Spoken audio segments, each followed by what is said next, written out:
Bona tarda, benvinguts i benvingudes al primer capítol de Cinepodcast de la Perla 22, organitzat per Cineàsia dins el marc d'activitats paral·leles del Barcelona Film Fest, que tot just s'està celebrant aquí als Cinemes Verdi.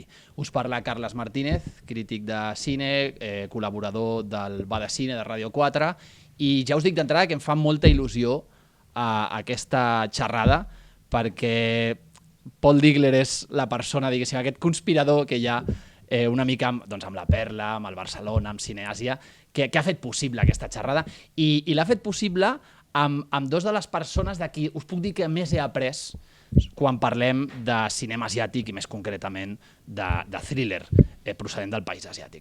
M'acompanya Marc Castro, programador en festivals com el Nocturne a Madrid, el Craft Film Festival de Barcelona, el Fancine de Lemos, ferm locutor, guionista en programes de ràdio i podcast sobre cine i sèries, i a més és un gran defensor del curt no com una finalitat per arribar al llarg, que molta gent a vegades pensa, sinó com un format, com una història en si mateixa. I d'altra banda tinc aquí a l'Adriano Calero, crític especialitzat en cine asiàtic des de fa molts anys en mitjans com Radio Fabra, Radio Desvern, portals com Cinetrànsit, Les Fúries Magazine, i una dada curiosa és que l'Adri no només s'ha apropat al món asiàtic a través del cine, la història, els viatges, la guia turística, sinó també amb les arts marcials. És instructor de Kuk Sul Won, que és un estil d'origen coreà, i també Kali Philippines. Com podeu veure, estem aquí una mica entre gent que domina el cine ja des d'una forma, diguéssim, transversal. Aprofito per comentar. Tocarem el tema del cinema negre asiàtic, els vincles entre Orient i Occident, diversitat geogràfica, perquè clar, no podem empaquetar Àsia en un mateix sac, no té sentit. I al final donarem, si dona temps, unes pinzellades de Memories of Murder, que per cert es projecta a 7:15 als Cinemes Verdi. Comencem trencant el gel. Adriano, Marc, vosaltres, també és una pregunta que em fa molta il·lusió fer-vos, com vau accedir al cine asiàtic? Quina va ser com la porta d'accés? En mi caso fue, bueno, realmente los inicios del cine asiático, yo creo que también un poco por la época y tal, estaba en el videoclub, esas películas de Kung Fu de la época, la Golden Harvest y todas estas historias. Pero realmente el cine asiático como interés me llegó estando estudiando en la escuela de Comic Hoso, que nos trajeron una película de importación que yo desconocía totalmente. De hecho, tuvieron que traer un reproductor especial porque no estaba en España, y se llamaba Akira, ¿vale? Un anime que ahora mismo todos debéis conocer seguramente, pero que en ese momento, yo sí, porque tengo canas y eso ahí se me nota, yo era bastante más niño, y me dejó impresionado el inicio de la película, el fluorescente parpadeando, que yo decía, estoy viendo una película, estoy viendo una animación, y a partir de ahí empecé a entrar en el cine asiático en general. Bueno, la cantidad de ramas que tiene el cine asiático es impresionante, y sobre todo, bueno, estamos hablando de Japón, pero cuando empiezas a entrar en otros terrenos descubres muchas más cosas, ¿no? Pero esa fue mi pequeña entrada en el cine asiático, y a partir de ahí pues es ir devorando en una época en que era bastante difícil acceder al cine asiático, pero que ahora, gracias a las plataformas digitales, tenemos un acceso mucho más libre, y que vale la pena, aquel que no se haya introducido todavía, el poder recoger también cosas así del pasado, como la película Akira. Sí, totalmente. De hecho, cuando estabas hablando ahora de esto, digo, algo similar me pasó a mí, en el fondo, porque claro, Akira creo que llega por Selectavisión en el 92, es una producción del 89, pero aquí nos llegan los 90, y claro, ya es un poco, se abre la caja de Pandora, porque llega Luis de Val, el gran Luis de Val, ¿no? El distribuidor que fundó Manga Films, Anime o Manga Films, ¿no? Seguramente algunos, si sois de la generación, que más o menos creo que sí, recordaréis que en los 90 empezaron a llegar después de Akira Dominion Police, ¿no? Doomed Megalopolis, El puño de la estrella del norte, toda una serie de películas de animación que, claro, teniendo en cuenta que yo por esa época quizás tendría, pues era un preadolescente, 10, 11, 12 añitos, lo que comentabas, ¿no? Como ya el tono que te transportaba a una edad adulta en la que aún estabas pisando, ¿no? con cierta inseguridad, y sobre todo esa animación tan nueva, ¿no? Está claro que esa para mí también fue como una puerta de entrada, pero quizás no era tan consciente de que lo que estaba disfrutando, conociendo, era el cine asiático en sí mismo, ¿no? Es lo que comentaba también Marc, al final es una de las parcelas del cine asiático. Yo creo que los culpables ya fueron otros festivales e ir creciendo y no sé si recordáis el BAF, ¿no? El Barcelona Asian Film Festival, que son los precursores, ¿no? Cuando desgraciadamente murió ese proyecto, fundaron el DA, el Festival DA, que está muy bien, y después les cogieron el relevo al BAF Casa Asia, con el Asian Film Festival. Entonces realmente, por suerte, cuando ya estaba llegando a la edad adulta, había una serie de festivales que empezaban a permitir la posibilidad de seguir disfrutando y conociendo.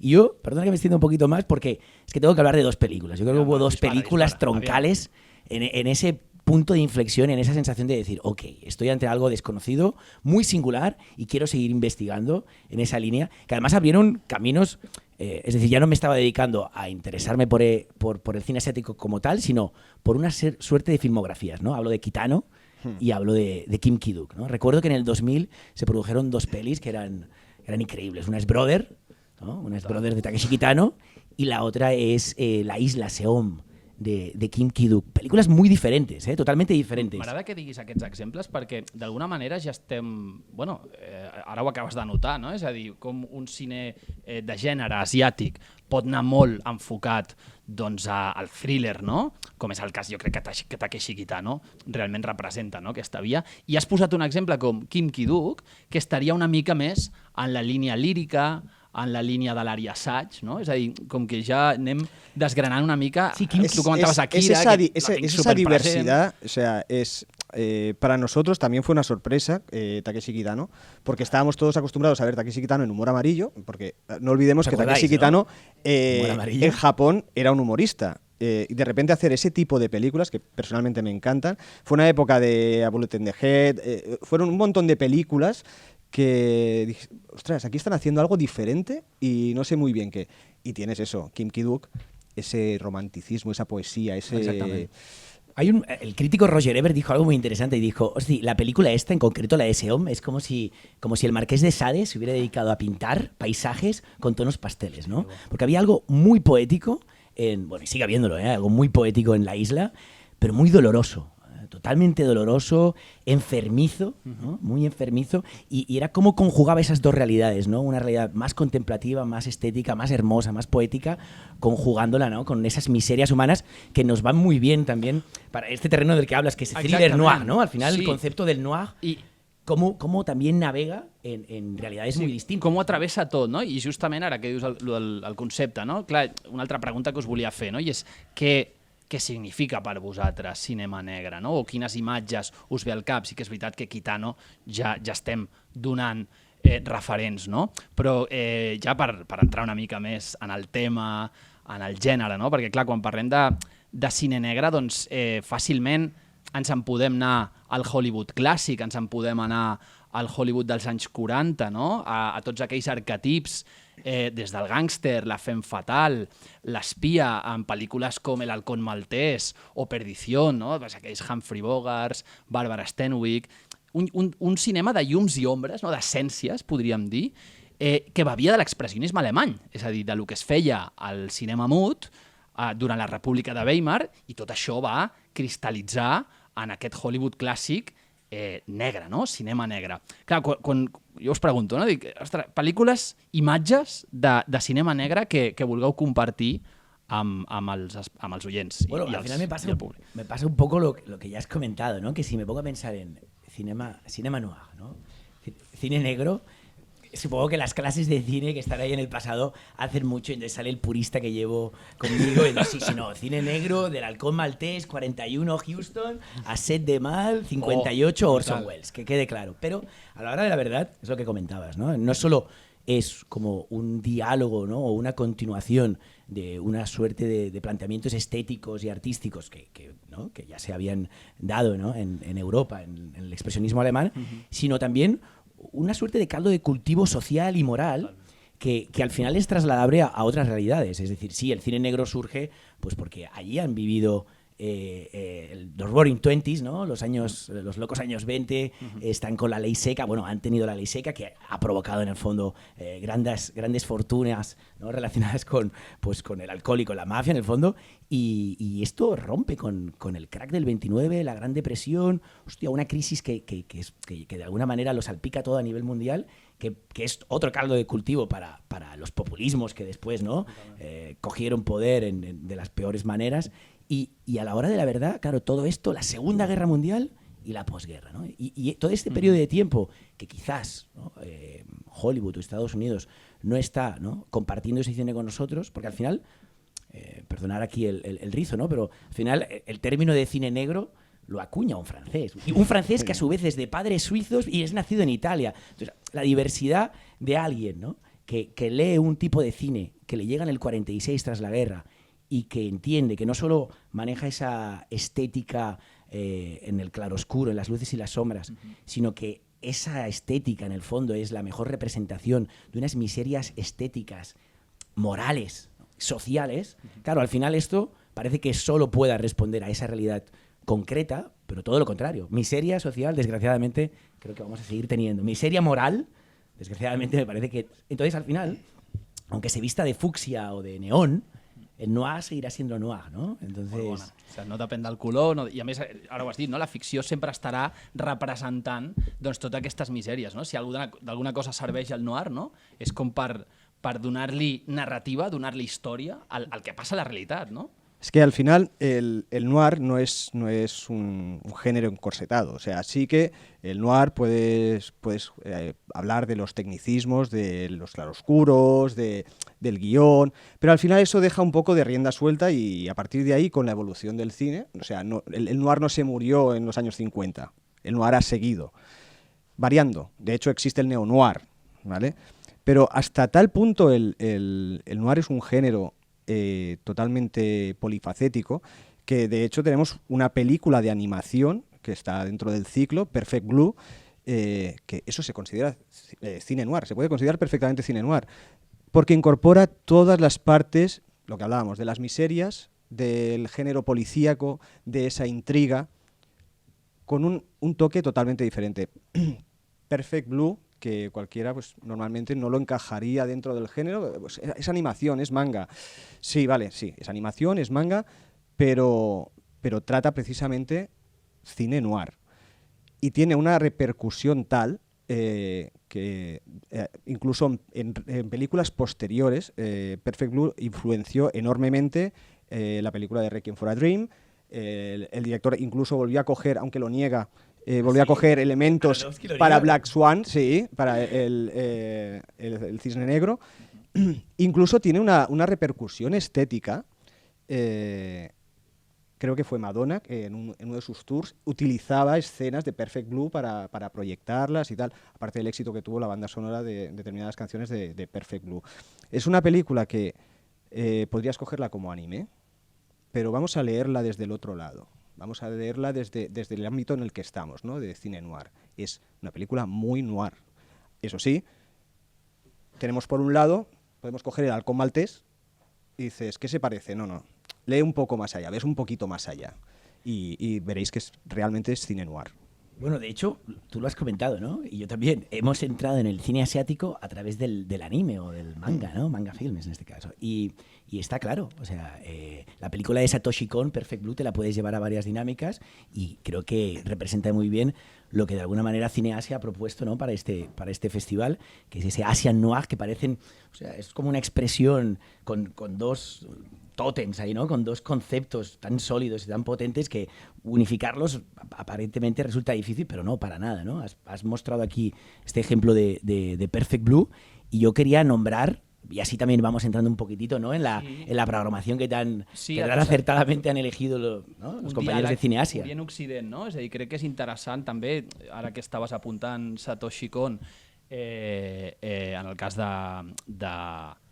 Perfect Blue, com hi ha un diàleg realment, no?, entre Orient i Occident. Sí. Diàleg I de és anada i no? tornada, Sí. és a dir, no és una carretera d'únic sentit, sinó que és com una carretera en doble sentit, no? I res, faré un petit apunt sobre aquest tema, i és que, clar, estem parlant de cinema negre dins el continent asiàtic, i crec que és una qüestió d'imaginaris que es relacionen, no? És a dir, jo crec que hi ha dos exemples molt clau. Un és, me'n vaig al clàssic, és a dir, si parlem de la figura del doctor Fu Manchu, per exemple, crec que es veu clarament com un arquetip, un personatge que als Estats Units no dubta en estereotipar, en dir aquest és la imatge que donem d'Orient com una amenaça, no?, als anys 30, és a dir, Orient es percebia com una amenaça. I d'això es feien pel·lícules, es feien novel·les i es feien pel·lícules. No? Com Occident està absorbint coses de l'imaginari oriental per alimentar tòpics. No? Les pel·lícules tenen la seva essència, el seu esperit pulp, però és evident que ha quedat molt caduc aquest exemple. No? I després un altre exemple que volia posar és el de Godzilla. És a dir, estem dient, en el cas de Fu Manchu, com Occident absorbeix coses d'Orient, però ens en podem anar a Japó i veure com un monstre com Godzilla, una pel·lícula de l'any 54 dirigida per Ishiro Honda, li està posant metàfora, li està posant un monstre a la bomba atòmica. No? És a dir, anem a fer cinema de monstres sobre el trauma atòmic de Hiroshima i Nagasaki. No? Que curiós, com a dada a apuntar, a notar, que un any abans, l'any 53 als Estats Units, Eugene Laurier, que és un dels grans directors de sèrie B americana, fa una pel·lícula com El monstruo de los tiempos remotos, que precisament tracta sobre una criatura prehistòrica que reneix del gel perquè hi ha hagut uns experiments atòmics a l'Àrtic. Clar, estic donant molta informació, però d'alguna manera vull deixar molt clar, no? que on uns miren cap a l'altra banda de l'oceà, els altres miren també cap a l'altra banda. No? Hi ha aquest diàleg, que ara estàvem anotant d'alguna manera. No? Quan tu deies allò de ens estem anant molt més a la part contemporània, Satoshi Kon, Perfect Blue, has parlat de Madonna, podríem parlar també de com Memories of Murder ha inspirat la Isla Mínima. Sí, imatges. Además está reconocido que fue una de las grandes inspiraciones que tuvo para hacer la película La Isla Mínima. Si no la habéis visto, Memories of Murder, ya sabéis que hoy necesario verlo. 45 minutos. Y aquellos que hayáis visto La Isla Mínima veréis clarísimamente las referencias. Porque La Isla Mínima tuvo un boom enorme en este país, pero nadie miraba hacia atrás a qué había inspirado aquello. En el momento en que veáis Memories of Murder, si ya habéis visto La Isla Mínima, diréis, vale, es que nace de aquí es de donde nace. No voy a entrar en detalles porque los spoilers son malísimos, pero veréis muchísimas referencias. Nos va a costar, ¿eh? Sí, como saque el tema Carles más adelante de Memories of Murder, nos va a costar, vaya peliculón i... Bueno. Jo, dins aquest diàleg entre Orient i Occident, com deien, aquest camí d'anada i tornada, crec que també podem parlar de directors, de figures, de pel·lícules que d'alguna manera han deixat una petjada inesborrable dins el cinema negre asiàtic, ¿no? Sí, es lo que venía comentando antes, como este diálogo al final, ¿no? Como la intención principal de este diálogo finalmente es entender, ¿no? Esta suerte de grandes obras maestras que se van a ir proyectando. Y sí, hoy es el día de Memories of Murder, pero sé que la semana que viene van a dar otro peliculón, una obra maestra que es El infierno del odio, ¿no? De Kurosawa. Y vamos a Kurosawa, de hecho es la película programada por Cineasia que es la más antigua, ¿no? Si no me equivoco es del año 63. Y a la hora de la verdad...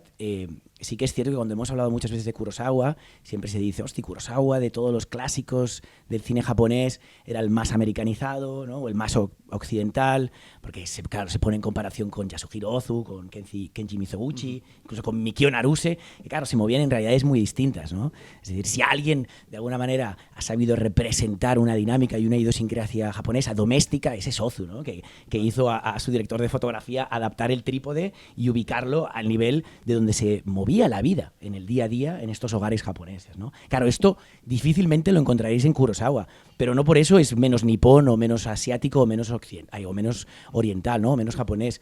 Realmente sí que es cierto que es alguien que siempre ha tenido una mirada, ¿no? hacia Occidente. Y es que es gracioso, ¿no? Porque los siete samuráis, ¿no? Peliculón de Kurosawa del año 54. No deja de ser un western, a la hora de la verdad.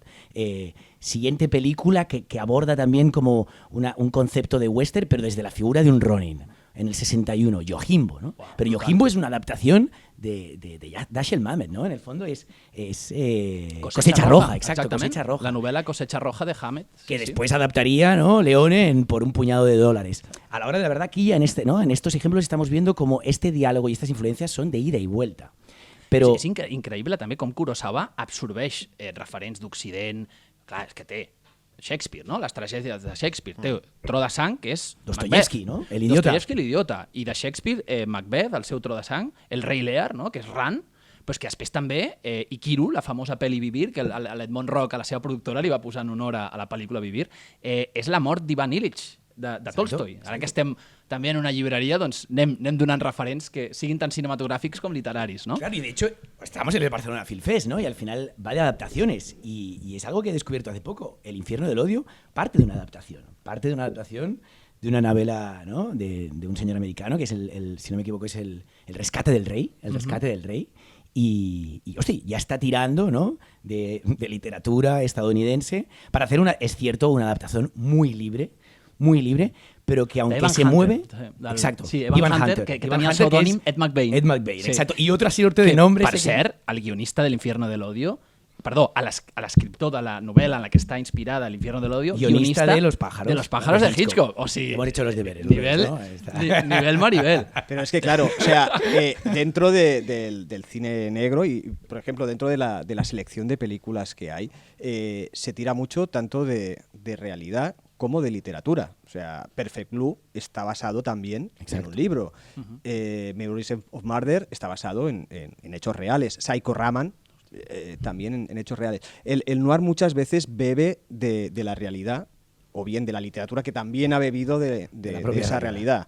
Es una de las características del cine negro más actual, el no tirar tanto a cosas mucho más abstractas. Por ejemplo, The Hunt, Sí. Historia coreana pura y dura, con sus pequeños matices, porque no todo es real, però sí que bebe de hechos reales para crear todo el guión. Aprofitem per recordar que totes aquestes pel·lis són les que es projectaran en el cicle pensat per Cineàsia dins el Barcelona Film Fest. Aquest Psycho Raman, Hunt, el Infierno del Odio, es que a mí qué bien que suena. Qué bien que suena. Bueno, el Infierno del Odio película, es gracioso porque al final el Infierno del Odio es una de las nuestras, ¿no? En el fondo es de las nuestras. No, quiero decir que es una de esas acciones de los dobladores y de los que ponían los títulos. O sea, realmente el Infierno del Odio es el cielo y el infierno. El título original en japonés es El cielo y el infierno, ¿no? Y después en inglés la titularon High and Low. Y es muy interesante estos dos conceptos porque aunque en inglés se quedan más con una realidad espacial, ¿no? Arriba y abajo, que responde a una idea de clases que evidentemente tiene mucha importancia en la película, el título original de Kurosawa apela algo también a un concepto ya moral también, ¿no? Porque ya no es espacial, no es solo el cielo y el infierno, bueno, el cielo y el infierno, sino con la carga moral que eso conlleva, ¿no? Y es algo que dentro de toda esa posible puesta en escena que quizás pueda resultar, ¿no? Pues más hollywoodense, entre comillas, aunque es muy, muy, muy propia de Kurosawa, con esos montajes interiores al plano cuando mantiene el plano fijo, o con esos paneos en la distancia, ¿no? Que acaban generando esa sensación de comunidad ante el cine de Kurosawa. Al menos en esta película estás ante un cine de responsabilidad moral, ¿no? Porque al final, bueno, seguramente estáis familiarizados con la sinopsis, pero el protagonista de la película tiene que decidir, en cierto modo, entre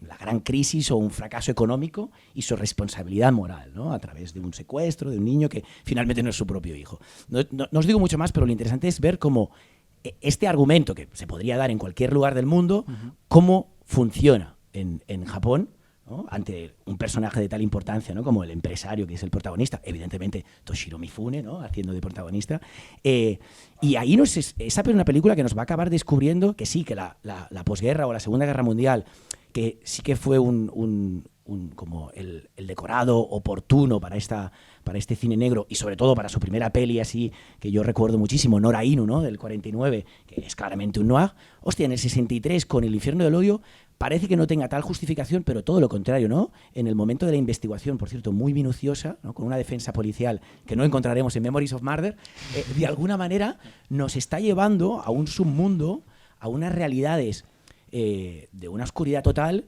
que están en relación con la heroína, con la droga, con la pobreza, ¿no? Y de nuevo, ¿no? que le sirven a Kurosawa para seguir discursando sobre lo que veníamos diciendo sobre el noir, ¿no? Totalmente.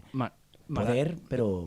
Y también, también una sensación, y esto sí que es difícil a veces entenderlo desde Occidente, una sensación de un sistema feudal que ha evolucionado muchísimo, pero que en Japón murió muy, muy tarde, y que de alguna manera ha trasladado los problemas de castas a los problemas de clases, ¿no? Y eso es lo que tienes en El Infierno del Odio, que es totalmente propio de Japón, de ningún otro lugar, ¿no? M'agrada molt i estem recuperant aquesta idea, no?, de com el cinema de gènere negre parla sobre realitats històrics, sobre misèries, no? I m'agradaria fer una petita reflexió, si us sembla bé, i és, posem per cas, no? Ara estàvem parlant de l'Infierno de l'Odio, que és aquests anys 60, on Japó comença a ser modern a nivell cinematogràfic, la famosa Nouvelle Vague francesa dels 50 té la seva Nouvelle Vague també a Japó, que és la Nouvelle Vague, no? Que és com els japonesos pronuncien Nouvelle Vague, no? I trobem a directors com Shoei Imamura en pel·lícules com Intentions of Murder, trobem Harakiri de Masaki Kobayashi i aquesta L'Infierno de l'Odio, gran pel·lícula d'Akira Kurosawa. I m'agradaria fer una reflexió perquè, clar, sobre aquesta pel·lícula concretament, perquè Kurosawa als anys 40 té una pel·lícula com La leyenda del gran judo, que és una defensa superpatriòtica sobre els valors japonesos, de la cultura, perquè clar, estava en guerra el país. I fins i tot està estereotipat la idea de que el bo, l'heroi, és un judoka, i va vestit com a judoka, i el dolent va vestit amb americana, com es percebia l'occidental, no?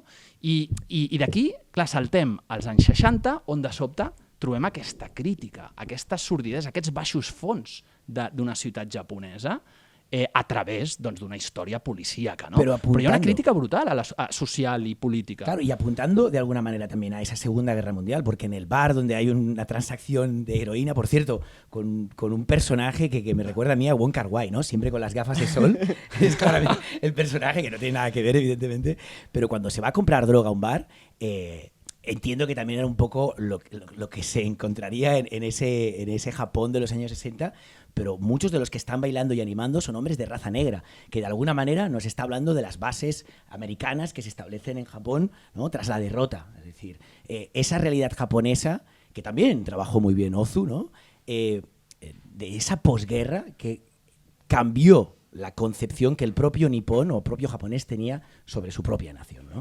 Es que no olvides, siempre y además es muy característico en cine asiático, el coger y aquello que proviene de Occidente, ¿vale?, retransformarlo a su propia cultura.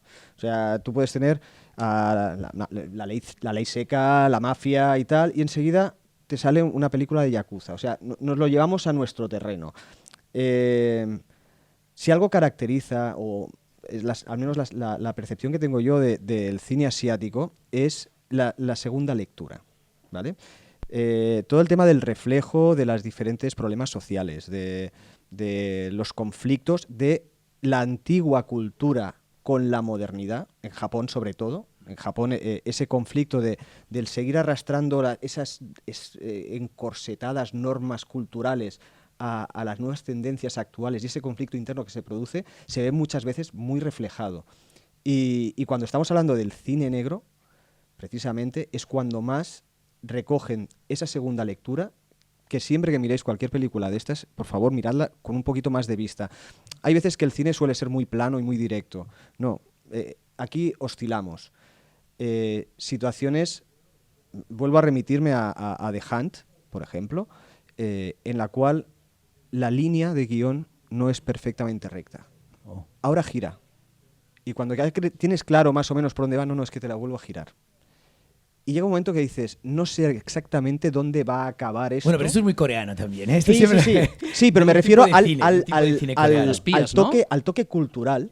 O sea, volver a coger el concepto occidental y retransformarlo y remodelarlo al estilo, en cada zona el suyo, por supuesto, ¿no? Pero al estilo asiático en general, ¿no?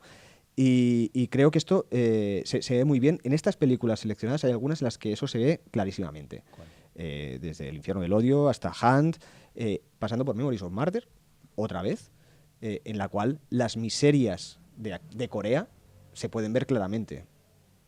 Sin entrar en mucho detalle, pero está hablando de una zona, de un pueblo, de una zona muy concreta en Corea, y ves la base real de su día a día, que no es ese detective de las películas en blanco y negro con el foco aquí en la cara, fumando el cigarro y tal, sino que adaptado a esa sociedad coreana.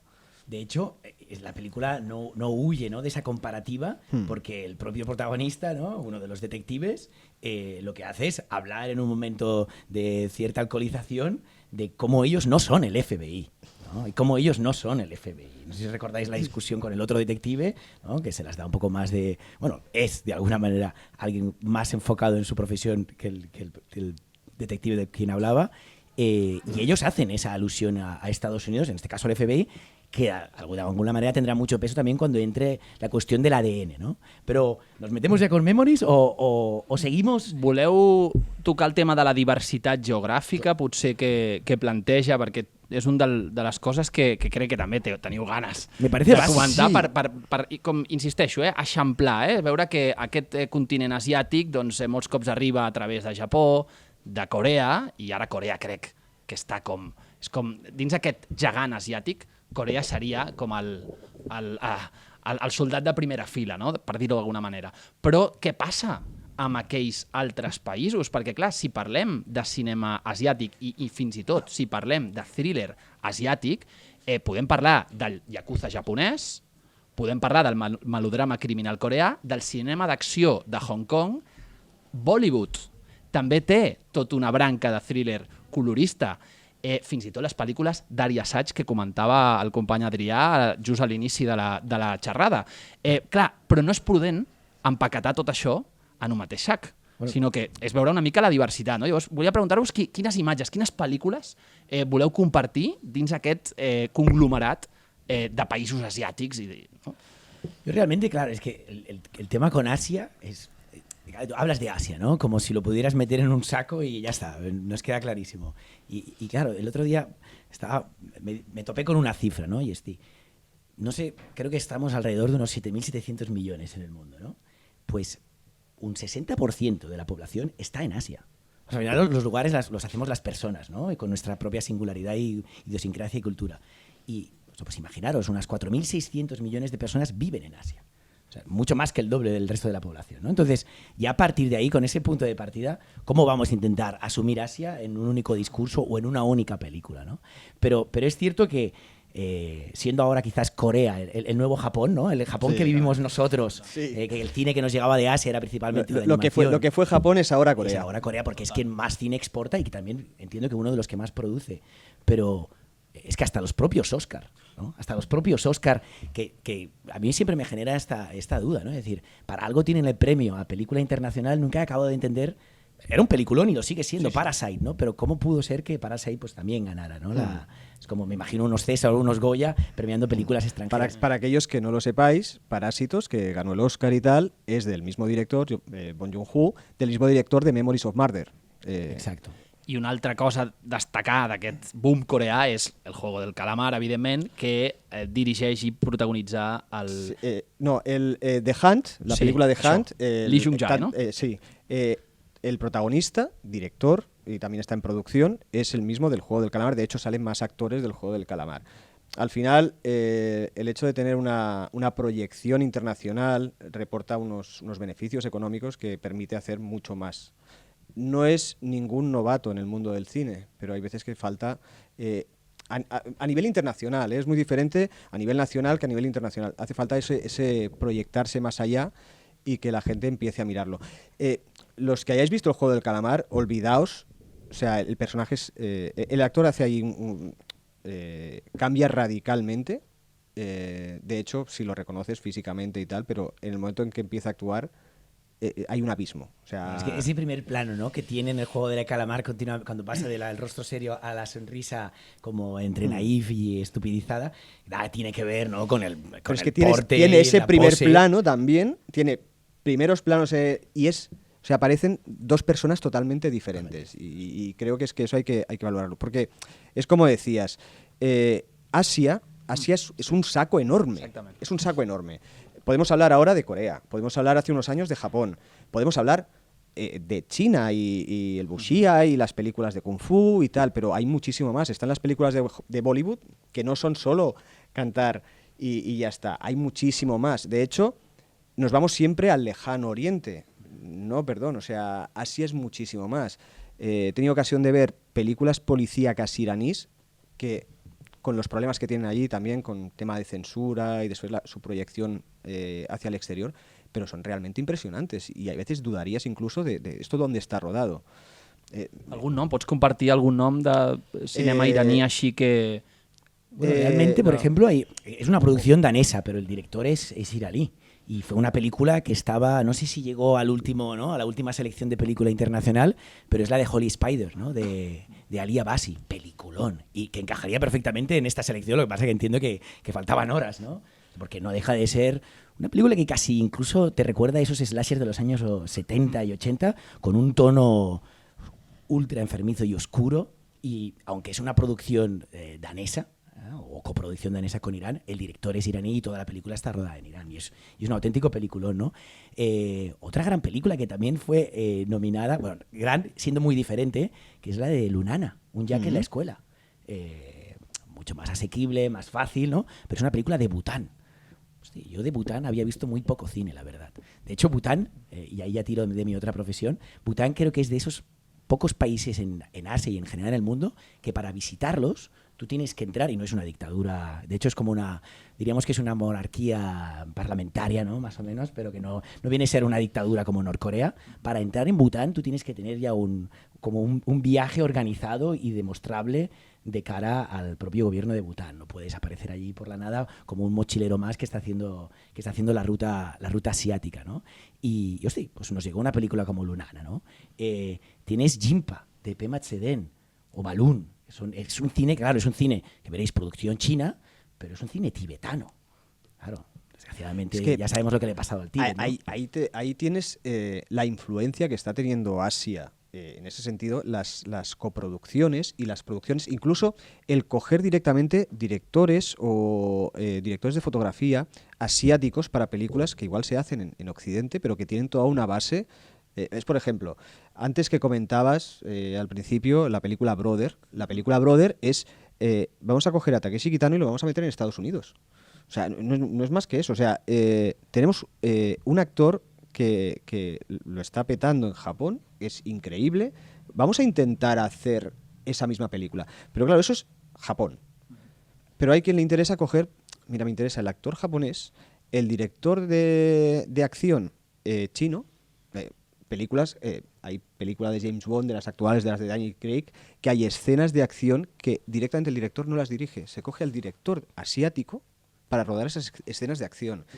Es el beber de los diferentes ámbitos que tiene la geografía asiática, que es enorme. Cuando se quiere rodar una escena de baile, de danza, de tal, miramos mucho a Bollywood. ¿Por qué? Es que más trabajado que ellos, nada. Las coreografías marciales de Bourne no dejan de ser cali-filipino. Sí. La verdad, ¿no? Entonces, Ara m'està venint RRR Ah. al cap. Amb això de ¿alguien ha visto coreografías... RRR? ¿No? La tenéis en Netflix. De hecho, la canción que ganó los Oscar fue una composición, podríamos decir, bollywoodense, aunque es en el fondo Tollywood, ¿no? Otro sector de producción de cine en la India.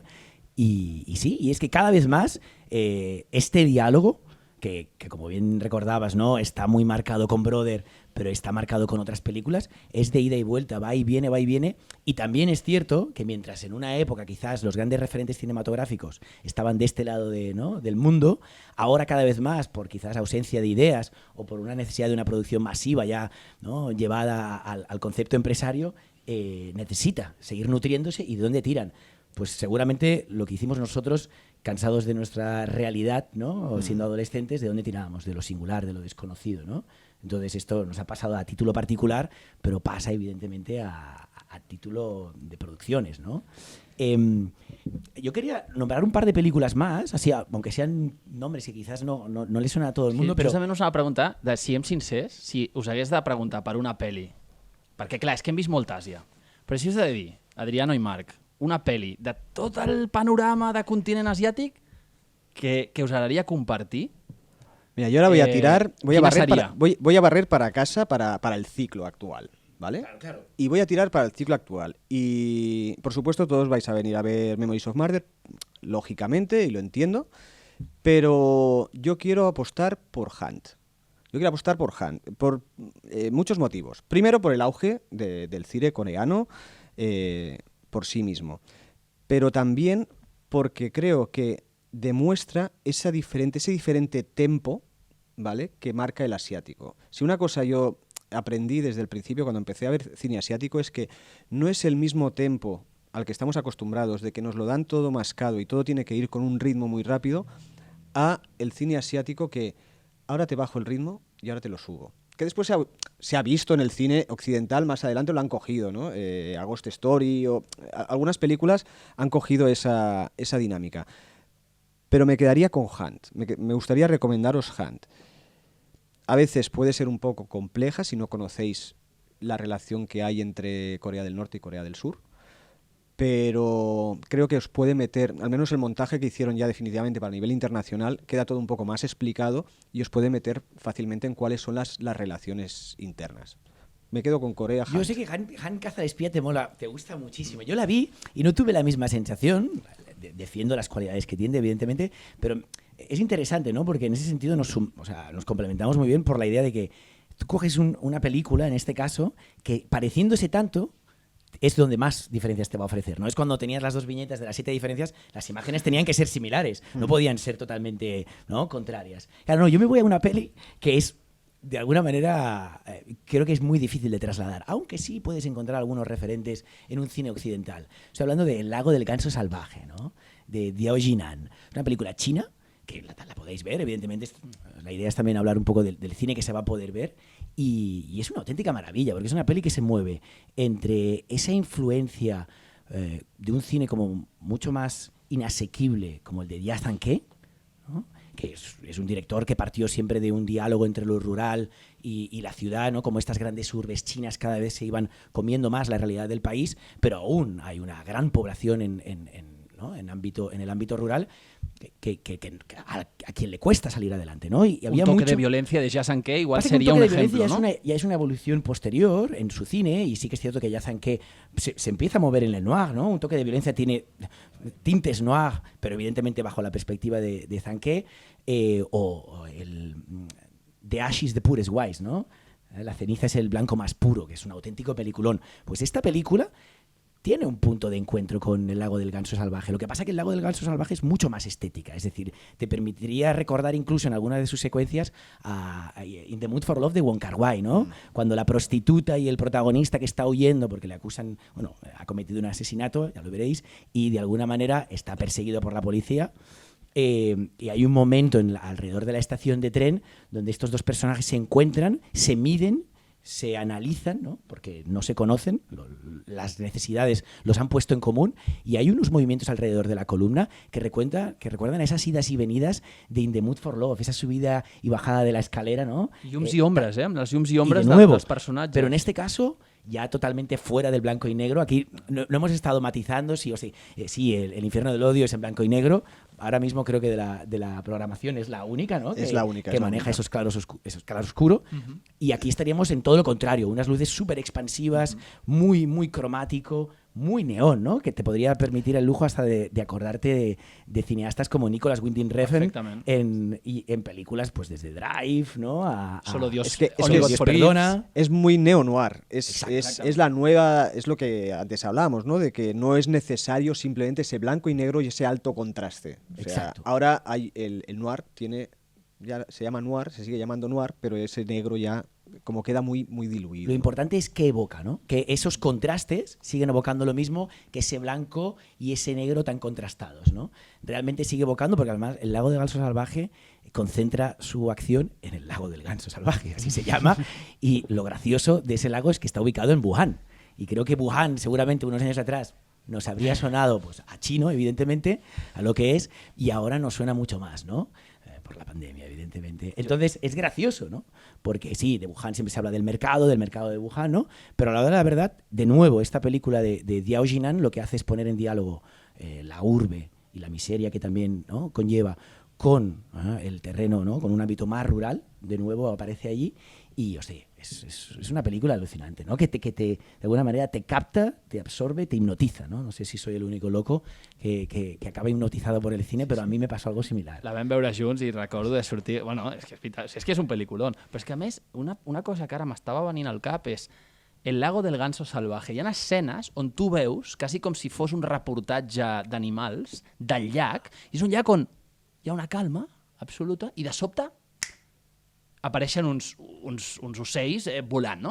I això, d'alguna manera, tenia la sensació, i si m'equivoco, corregeix-me, sisplau, però que la violència en aquesta pel·lícula també passa per aquests processos, de com que tot està tranquil i de sobte es munta ja la gran explosión violenta. Lo que comentaba Marc sobre el tempo, ¿no? Yo creo que algo que seguro que te pasó a ti, que nos llamó la atención mucho de cine asiático, que cuando lo compartías con amigos te decían, es muy lento, ¿no? Sí. Y aquello de, bueno, pues se puede ser lento y bien, ¿no?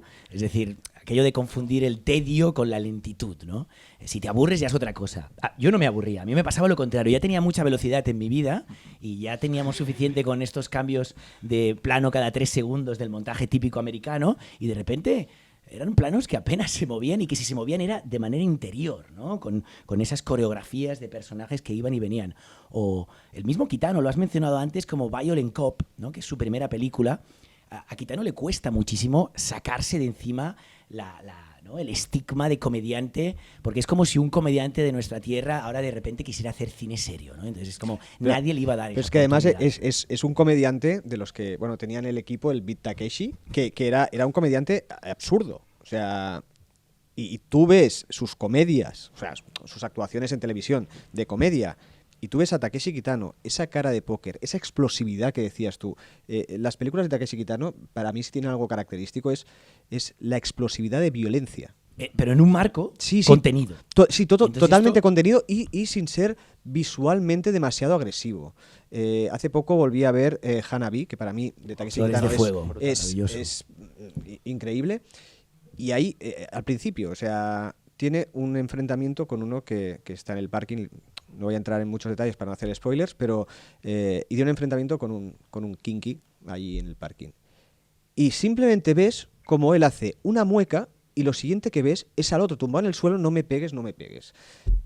Explota la violencia sin ser totalmente explícito. Sabía jugar mucho con estas mini elipsis entre plano y plano, ¿no? De montaje. Pero acabando con lo que decía, que tiene mucho que ver con lo que estabas también comentando, Kitano se ve de la noche a la mañana con la oportunidad de dirigir una película que en principio iba para Kinji Fukusaku, que es el director que sobre todo lo conocemos aquí por Battle Royale, ¿no?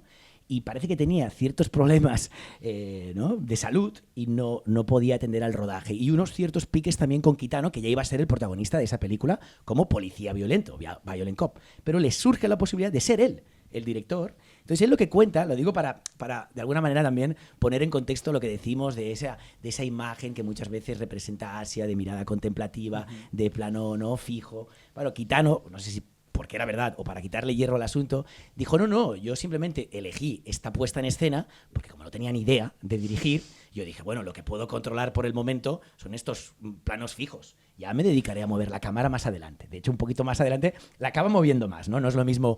la evolución es muy clara. Zatoichi, ¿no? Zatoichi ya es una explosión de ritmo que nada tiene que ver con ese... Ahí Zatoichi, ¿no? Zatoichi ya lo dio todo. Ya fue aquello de, ahora quiero expresarme al máximo nivel. Maravilloso. Vale, es un peliculón, pero además que se nota la evolución de Takeshi Kitano. O sea, Takeshi Kitano ha ido evolucionando. Por cierto, que ahora que mencionabas Battle Royale, cuando hablábamos del diálogo Oriente-Occidente... todos los que hayáis visto los Juegos del Hambre, Insurgente se llamaba la otra serie, todas estas sagas y tal, vale, echad un poquito la vista atrás y volved a mirar Battle Royale, que veréis de dónde van haciendo todo. Nois, hem introduït el noir, hem parlat de Kurosawa, hem parlat de Satoshi Kon, d'aquest diàleg, no? D'anada i tornada entre Orient i Occident, que ja hem dit que era una carretera de doble sentit, no? I d'alguna manera hem anat entrant en aquest conglomerat inacabable que és el continent asiàtic pel que fa al cinema, pel que fa a les sèries. Entrem en Memories of Murder? Bueno, pero unas a mí me preocupa. ¿Cuántas personas de aquí han visto Memories of Murder? ¿Nadie? Tú sí, ¿no? Prohibit fer spoilers, llavors? Vale, claro.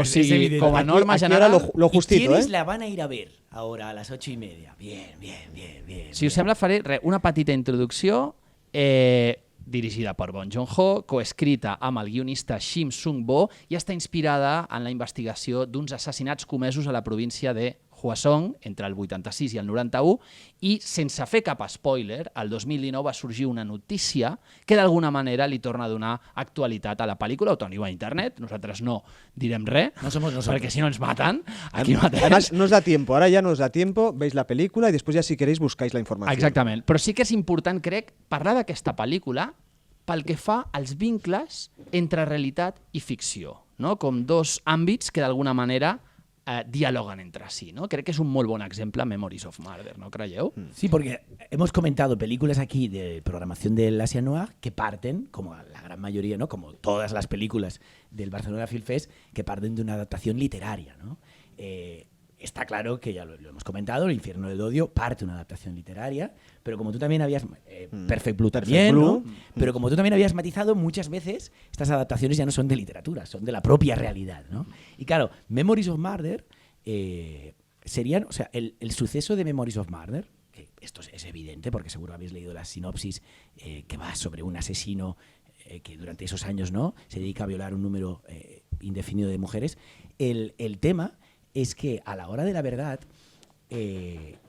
era como las niñas de Alcácer que vivimos nosotros en los 90 aquí, pero allí, es decir, había cantidad de programas que abordaban el hecho, series, incluso obras de teatro. Yo leí que Bong Joon-ho, en el fondo, si había partido de, además de la propia realidad, pero si había partido de una obra cultural o artística, era de una obra de teatro, ¿no?, de un dramaturgo y poeta coreano, que ya le había sabido dar como un significado distinto, ¿no?, a ese gran drama.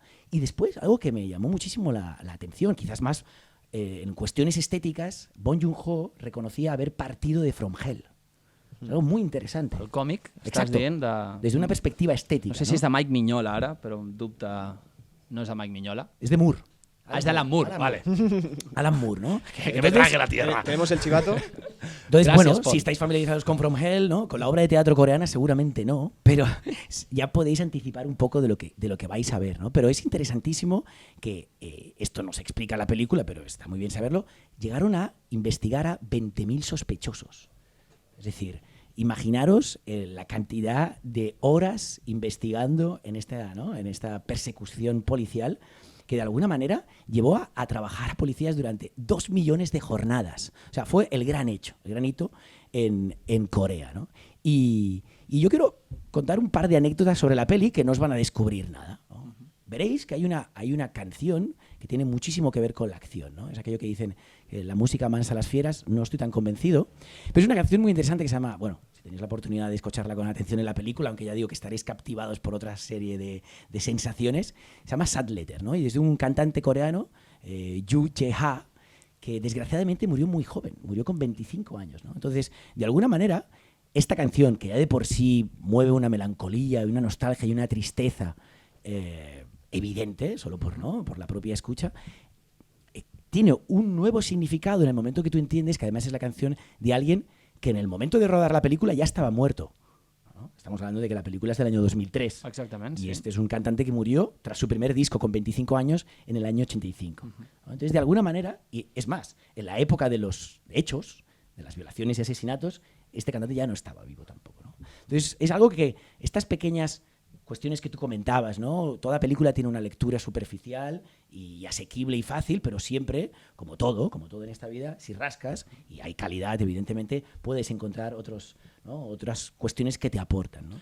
Em crida molt l'atenció també aquest actor, el detectiu Park de la pel·lícula, l'actor Song Kang-ho, que hem vist en altres pel·lícules de cinema coreà, de Yellow Sea i algunes altres, que és un rostre que, el nom, evidentment, per nosaltres entenc, que per mi en el meu cas no és fàcil de recordar, són noms que costa de recordar, però la seva cara se'm queda molt la de l'actor, ¿no? del Song protagonista. Kang-ho. ¿Habéis visto, la mítica de Song Kang-ho es Parasite? ¿Parasite qué tal? ¿Sí? Esta Aquí, más o menos, ¿no? ¿todos más o menos han visto Parásitos? ¿Sí? Segur que l'han vist, ¿Ves? segur que l'han vist. Pues el actor protagonista, el padre de familia, ¿no? Song Kang-ho es muy gracioso porque Song Kang-ho ya trabajaba, ya era actor. Es decir, estamos hablando de que Memories of Murder es la primera película de un Bong Joon-ho que se va consagrando poco a poco, pero que cuando va a acceder al actor Song Kang-ho, él es un don nadie, ¿no? Y Song Kang-ho no tiene la fama que tiene en la actualidad, pero ya había aparecido en películas de Lee Chang-dong, un gran cineasta coreano, y sobre todo en una película de Park Chan-wook que es Sympathy for Mr. Vengeance, ¿no? Sympathy for Mr. Vengeance. Que es la trilogía, es de la trilogía del terror, perdón, de la venganza, ¿no? de la venganza que hizo Park Chan-wook, que el culmen está en la segunda, que és Old Boy. Old Boy, ¿no? La mítica Old Boy. Imprescindible, que parteix dels còmics. Quería comentar última esto, cosa y entonces, después os faig última pregunta. De alguna ya. manera, o sea, lo que podréis ver en la película es que parece casi que Bong Joon-ho descubra a Song Kang-ho. ¿Sabes? Es decir, todo y que Bong Joon-ho está siendo como pionero en ese momento y Song Kang-ho ya viene contradictoria. No, Bong Joon-ho descubre, el director descubre esa mirada de la que hablábamos, esas capacidades del actor, y de hecho en Corea es tal cual, les llaman los Ho-Ho Brothers. Así se conocen en Corea, a ese tándem. Tándem director y actor, como podría ser el de Kurosawa Mifune, ¿no? Doncs amb aquestes referències faré una última pregunta i ja per tancar tot aquest itinerari, aquest recorregut que hem fet pel cinema asiàtic a través del noir, i és quina paraula creieu que defineix l'obra mestra de Bong Joon-ho, Memories of Murder. Adriano? Pues me lo has puesto en bandeja, Jojo. Es tal cual. Jojo con H, ¿eh? H-O-H-O. Por lo evidente. Song Kang-ho, Bong Joon-ho. ¿Y tú, Marc? Yo voy a añadirle el artículo a la palabra y será la mirada. Una vez hayáis visto la película, entenderéis el porqué. Doncs amb aquesta capacitat de síntesi ens acomiadem de tots i totes. Gràcies a la Vila del Llibre per acollir-nos, a Cineàsia, al Barcelona Film Fest, al Paul Digler, per fer possible la trobada i llarga vida al cinema asiàtic. ¡Bravo! Gracias a vosotros. Muchas gracias.